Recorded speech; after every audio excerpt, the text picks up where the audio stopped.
Hello friends, இன்றைக்கி நம்ம பார்க்க போகிறது வைரலாக போயிட்டுருக்க டேட்ஸை வச்சு ஒரு டெசர்ட் தான். வாங்க எப்படி செய்கிறதுன்னு பார்க்கலாம். அதுக்கு நான் டேட்ஸ் சீட் எடுத்து வச்சுருக்கேன். இது ஒரு ஹாட் வாட்டரை ஊற்றிட்டு 15 நிமிஷம் வரைக்கும் சோக்காக விட்டுடலாம். 15 நிமிஷம் கழித்து நம்ம ஒரு ஜாரில் சேர்த்துக்கலாம் டேட்ஸை. அதுக்கப்புறமா ஒரு பனானா ஸ்லைஸ் பண்ணி போட்டுக்கோங்க. சோக் பண்ண வாட்டரை தூக்கி வீசிடாதீங்க. இதில் கொஞ்சம் கொஞ்சமாக விட்டு நம்ம நல்ல மையாக பேஸ்ட்டாக அரைச்சி எடுத்துக்கலாம். அரைச்ச டேட்ஸ் நம்ம ஒரு மிக்சிங் பவுலில் மாற்றி வச்சுக்கலாம்.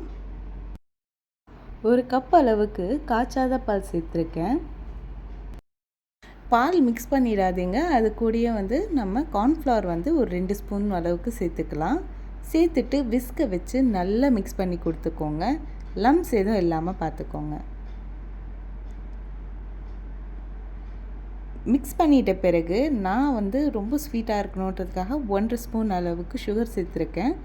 நீங்கள் சுகர் சேர்க்கலைனா கூட இந்த டெசர்ட் கண்டிப்பாக ஸ்வீட்டாக இருக்கும். ஏன்னா இதில் டேட்ஸ் இருக்கிறதுனால. ஒரு கடாயில் நம்ம ரெடி பண்ணி வச்ச டேட்ஸை இதில் மிக்ஸ் பண்ணிக்கலாம். கைவிடாமல் கிளறிட்டே இருந்தீங்கன்னா 4லேருந்து 5 நிமிட்ஸ்க்குள்ளே நம்மளோட டெசர்ட் ரெடி ஆகிடும்.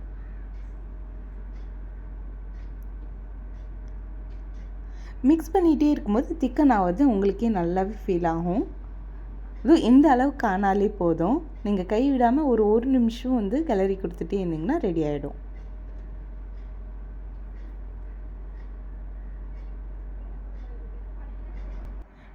இந்த மாதிரி ஆனால் போதும். ஃப்ளேம் ஆஃப் பண்ணிடுங்க. ஃப்ளேம் ஆஃப் பண்ண உடனே நம்ம எந்த பவுலில் நீங்கள் சர்வ் பண்ண போகிறீங்களோ அந்த பவுலை ட்ரான்ஸ்ஃபர் பண்ணி வச்சுக்கோங்க. கொஞ்சம் சாக்லேட் பவுடரும் நட்ஸும் போட்டிங்கன்னா நம்மளோட டெசர்ட் ஈஸியாக ரெடி ஆகிடும். இந்த ரம்ஜான் நாளில் உங்கள் வீட்டில் கண்டிப்பாக பேரிச்சப்பழம் இருக்கும். அதை வச்சு கண்டிப்பாக இந்த ஹெல்தி டெசர்ட்டை ட்ரை பண்ணி பாருங்கள். ரொம்ப ஹெல்தி அண்ட் ரொம்ப டேஸ்டியும் கூட. சுகர் சாப்பிடாதவங்க கண்டிப்பாக இதை ட்ரை பண்ணி சாப்பிட்டு பாருங்கள்.